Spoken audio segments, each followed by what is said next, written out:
All right, so I don't know if we talked about this yet, but where we finished off last time we were taking notes was talking about our immune system and immunity, types of white blood cells and vaccinations and how vaccinations work and so forth. The last thing that we need to talk about, well, I guess before we get to blood types, let's talk about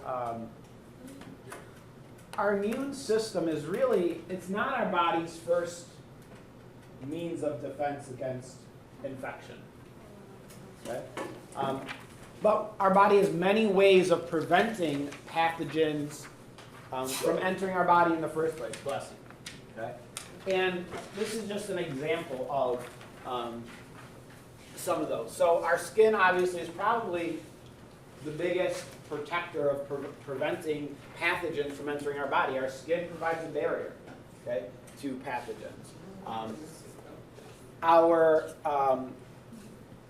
In our respiratory system, okay, we have mucus, phlegm, cilia lining our trachea. They line inside of our nose, and all the purpose of all those things is to trap little particles of dust that may be carrying pathogens, so that it doesn't enter our body to begin with. Acids in our stomach. Stomach acid is important because we ingest, obviously, foods which often may have bacteria or viruses attached to them. And the stomach acid is one means of destroying them before they actually get into our body. Tears help protect our eyes. Earwax helps protect from infections in our ears. So all of these things are related to preventing pathogens from entering our body in the first place. If they do enter our body in the first place and they do get inside of our cells, inside of our body systems, then our immune system can take over and further help defend us against infection by those organisms. All right, so let's talk about blood types. And we did cover this a little bit in actually fairly good detail in 7th grade.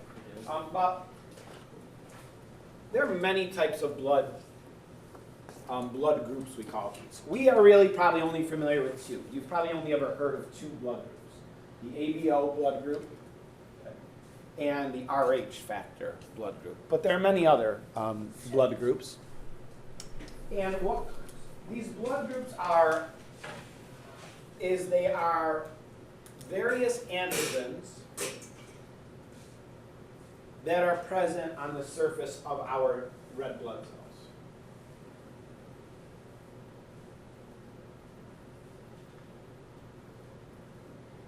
So attached to all of the red blood cells that are floating around in your blood right now, there are a whole variety of antigens, proteins, embedded in the cell membrane of those red blood cells. And they are what determine our blood types. Okay? Like we said, there's over 30 different recognized blood groups, but the one we are mostly concerned with is the ABO group. It's the one we think about most in terms of transfusions. And there's 4 ABO blood types. There's type A, type B, type O, and type AB. These blood groups, they were discovered early in the 1900s by Dr. Karl Landsteiner. I have an article we'll read about his research at some point. And your red blood cells contain these antigens, these proteins, but also in the plasma of our blood, we may have antibodies against some of these antigens as well, okay, floating around in our plasma. Okay? Now, obviously, if you have type A antigens on your red blood cells, do you have antibodies against A in your plasma? No. Because if you did, the antibodies in your plasma against A antigens would attack, basically, your red blood cells and cause your red blood cells to sort of clump up. To agglutinate is the term we use. Okay? And that's dangerous. It could actually kill you. Okay? So if you have type A antigens on your red blood cells, you don't have antibodies against type A. If you have type B antigens on your blood cells, you don't have antibodies against B in your plasma. Okay? And we can tell a person's blood type by doing a really simple test. Okay? Blood typing is done by taking a drop of blood, 2 drops of blood actually, and they put them on a slide, side by side. Okay? And then they put a drop of basically anti-A. Okay? And if the blood clumps up, okay, what does it mean? If they put a drop of anti-A on your blood and it clumps up, what antigens must you have? You have A antigens on your blood cells. If they put a drop on the other side, they put a drop of antibodies against B, and they see if it clumps up. So look at this person. Both sides clumped up. What does that mean their blood type is? AB. They have A antigens on their blood, clumped up with the anti-A. They also have B because it clumped up with anti-B. This is a person with type AB blood. They have both A and B antigens. This person, when they put a drop of anti-A, it did not clump up. When they put a drop of anti-B, it did. So what's their blood type? B and type B. This is type A blood. Okay? In this one, neither drop of blood clumps up with anti-A or anti-B. Therefore, their blood type must be type O blood. So, yep, Nate? So if they put a drop of an antigen. Antibodies. Antibody. Yes. Yes, antibodies. And they're looking at how it reacts with the antigens on the blood cell. So, just to sort of summarize that, person with type A blood has A antigens on their red blood cells. In their plasma, they have anti-B antibodies. Okay. Person with type B blood has the opposite, B antigens and antibodies against A in their plasma. Person with group A, type AB blood has neither antibodies, because if they had anti-A, it would attack their blood cells. If they had anti-B, it would attack their blood cells. So they have neither one, okay, in their plasma. And a person with type O has neither antigen present. In their plasma, they have both. And that's what makes those A, B, and O blood types. The most common is type O blood, okay? And this varies by ethnicity, by country, and so forth. In the U.S., type O blood is by far the most common, and then type A is pretty close. And then the others are much smaller percentages. All right, so does anyone know their blood type? Nicolette, what is AB. AB? Anyone else? Kayla? Do you know the other part? Yeah, because if you've heard people refer to their blood type, or if you've asked about your blood type from your doctor, they'll not only tell you A or B or O, but also a positive or negative afterwards. I do believe That positive or negative is an indicator about a different blood group, RH blood group. Okay? So the RH factor, okay, is another blood group. It was discovered in a type of monkey called a rhesus monkey. That's why the RH comes from. It's discovered in 1939. And most people are Rh positive.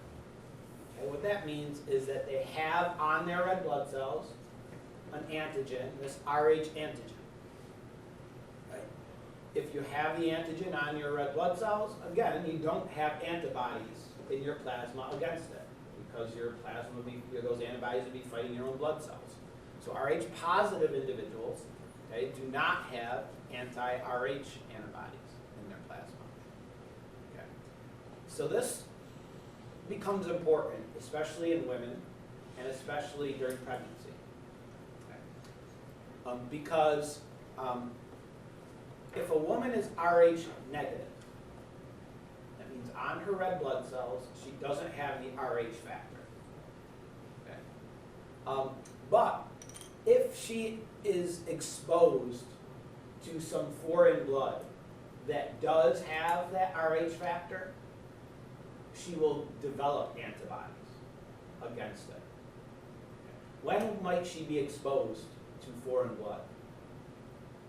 Cormac?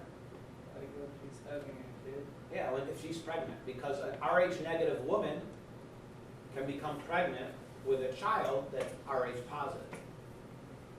Okay. And especially during delivery, there's often some fetal blood makes its way into the mother's circulatory system, into the mother's body. Okay, and that can become a problem. So if an Rh negative mother, okay, has an Rh positive fetus, okay, if she's exposed to those fetal cells during delivery, her body will start to make antibodies against the Rh factor. And for her, it's fine, because her blood cells don't have the Rh factor. These antibodies aren't going to affect her. But the problem comes if she gets pregnant again with another Rh positive fetus. Then those antibodies she had produced can actually make their way across the placenta and destroy the fetus's blood cells. Okay? Can lead to a disease. It's called hemolytic disease of the newborn, HDN. Okay? So that's a problem, okay, for a mother that is Rh negative and has a Rh positive child. Luckily, there are treatments for this, in that there's an injection called Rogan, okay, which they give if this situation happens. The mother's Rh negative and she's pregnant with Rh positive fetus. They can give the mother an injection of Rogan. And what Rogan is basically it's like some antibodies against Rh factor. And they give it to the mother at a specific time during her pregnancy, I think at 28 weeks and right before delivery. And what this injection does is if some of the fetal cells get into the mother's body, the antibodies that they inject in this Rogan injection will destroy those fetal cells before she can make her own antibodies. And then once they're gone, she won't have produced those antibodies and her next child will be safe from this disease. So again, just if we look at it in diagram form, the Rh negative mother, okay, has an Rh positive fetus. Okay. During delivery, some of these fetal cells get into her body. The mother produces anti-Rh antibodies, and they stay in her body. If she gets pregnant again with an Rh positive fetus, those antibodies make their way across the placenta and can damage the fetal red blood cells. So this injection of Rogan actually prevents the mother from developing these antibodies. And so Rh factor is something that women need to be aware of, especially during pregnancy. And so, but most people are Rh positive, so this is not a factor for most women as they get pregnant. All right, any questions about blood types? So the name of the blood type is the name of the antigen a person. Yes. All right, so let's talk about our quiz tomorrow.